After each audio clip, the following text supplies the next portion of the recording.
Welcome students. अब हम देखेंगे बाइनरी एंड काउंटिंग सीमाफोर। देखिए, सीमाफोर दो प्रकार से बनाया जाता है। एक होता है बाइनरी सीमाफोर। बाइनरी सीमाफोर ऐसा होता है जिसके अंदर वो इंटीजर वैल्यू जो होती है या तो जीरो होगी या वन होगी। अच्छा, बाइनरी सीमाफोर देखने में आसान है काउंटिंग सीमाफोर के मुकाबले, और बाइनरी सीमाफोर को हम ज्यादा आसान मानते हैं। लेकिन काउंटिंग सीमाफोर का जो दूसरा नाम जो है वो जनरल सीमाफोर जो है, अगर देखा जाए तो काउंटिंग सीमाफोर को ही बोलते हैं। होता क्या है कि हम यहाँ पे बनाएंगे जो एस को काउंटिंग सीमाफोर, लेकिन उसको बनाएंगे in terms of binary semaphore. मतलब अभी भी देख ले, हम बाइनरी सीमाफोर जिसमें 0 1 होता है, काउंटिंग सीमाफोर जिसमें 1 2 3 4 5 6 7 8 9 10 ऐसी गिनती होगी। हम क्या करेंगे, दोनों चीजों को मिक्स कर देंगे। दोनों चीजों को मिक्स करके हम कुछ डेटा स्ट्रक्चर इस तरह से इस्तेमाल करेंगे कि हमने डेटा स्ट्रक्चर यूज करा बाइनरी सीमाफोर S1 S2 और इंट सी। मतलब काउंटर वैल्यू जो है वो सी पे ले ली, और सीमाफोर S1 जो S2 है उसको 0 1 से हम आगे खेलेंगे।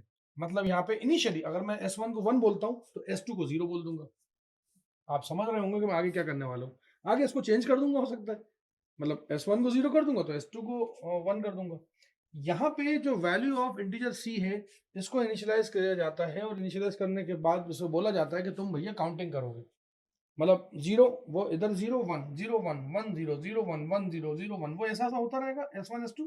और ये क्या करेगा, C एक बटन की तरह 1 2 3 4 5 6 7 ये काउंट करेगा। तो यहाँ पे जो वेट ऑपरेशन होगा काउंटिंग सीमाफोर का, उसको इंप्लीमेंट करने का तरीका ये लिखा है सामने आपके स्क्रीन पे कि wait S1 C minus minus if C is less than 0।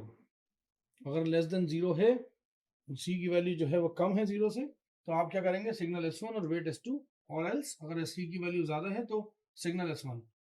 अगर यहाँ पे अगर सिग्नल ऑपरेशन की बात करें काउंटिंग सीमाफोर की, वो उसको कैसे इंप्लीमेंट किया जाएगा। ये जो ऑपरेशन था ये तो वेट का था। वेट में तो आप जानते हो माइनस होता है, वो सिग्नल में प्लस होता है। तो यहाँ लिखा है वेट S1 C, मतलब काउंटर को वैल्यू आगे बढ़ाइए, और अगर C की वैल्यू बराबर है या कम है 0 से, तो आपका सिग्नल S1 और सिग्नल S2। मतलब अब यहाँ पे क्या S1 चलेगा या S2 चलेगा। अगर मान लो 0 से कम है वैल्यू तो S2 चलेगा, नहीं तो S1 चलेगा। तो हमने एक इफ लूप लगा के, इफ स्टेटमेंट लगा के पूरा काम कर लिया। तो ये था एक छोटा सा नमूना, जिसमें हम क्या कर रहे हैं एक्चुअल में मोटे मोटे तौर पर अगर आप समझेंगे तो वो वही है कि 0 करो और एक को 1 करो, काउंटर वैल्यू 1 कर दो, फिर दोनों को एक्सचेंज करो, फिर काउंटर वैल्यू 2 कर दो, फिर दोनों को एक्सचेंज करो, काउंटर वैल्यू 3 कर दो, 4 5 6 ऐसे करते करते काम करो। ये था बाइनरी एंड काउंटिंग सीमाफोर जिसका हम मिश्रण यूज करते हैं। Thank you so much.